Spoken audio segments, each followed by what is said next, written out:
Autrefois, une race de chasseurs exceptionnels, les Bayas, chassaient le python d'une façon tout aussi extraordinaire, en employant un appât humain. Il arrive que les hommes de Mbao aient eux aussi recours à cette technique.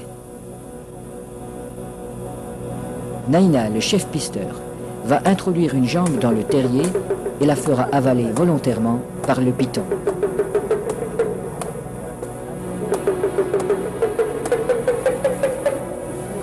Il est indispensable de posséder le remède qui a été fourni par le sorcier. Cette mystérieuse préparation, à base d'herbes et de racines écrasées, n'a pas qu'un effet psychologique. Elle a le pouvoir d'attirer le serpent tout en protégeant la jambe du pisteur. Le remède agit encore comme un lubrifiant.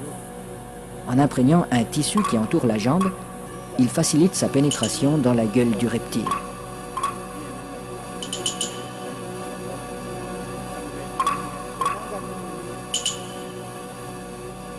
La jambe appât restera en principe intacte, car le python avale simplement cette proie qui vient à lui. À peine sera-t-elle attaquée superficiellement par les sucs digestifs.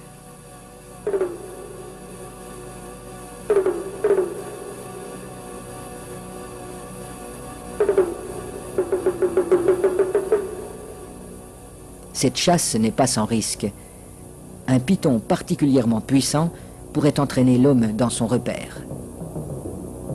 La jambe restée à l'extérieur limite ce danger, mais le pisteur court le risque d'être désarticulé.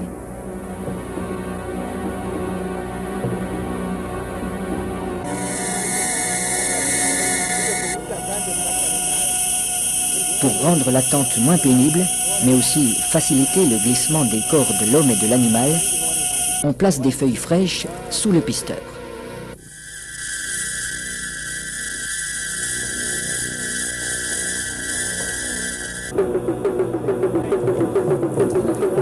Sa jambe est déjà avalée au-delà du genou quand il commande qu'on le tire en arrière.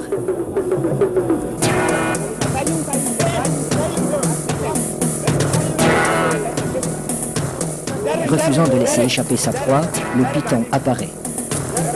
Les aides tirent de façon irrégulière. Il secoue le python pour l'empêcher de trouver un point d'appui. Le pisteur relève son pied à angle droit pour ferrer le serpent, à la manière d'un hameçon. L'animal se sent piégé, mais il ne peut plus lâcher la jambe.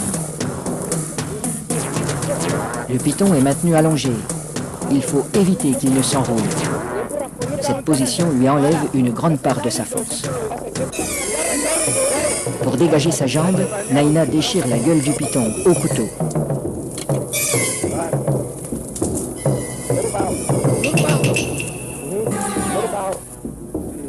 Puis, il lui tranche la tête. Les autres pisteurs relâchent progressivement le serpent. Dans un premier temps, le corps décapité reste inerte. Puis apparaissent des ondulations nerveuses de plus en plus puissantes.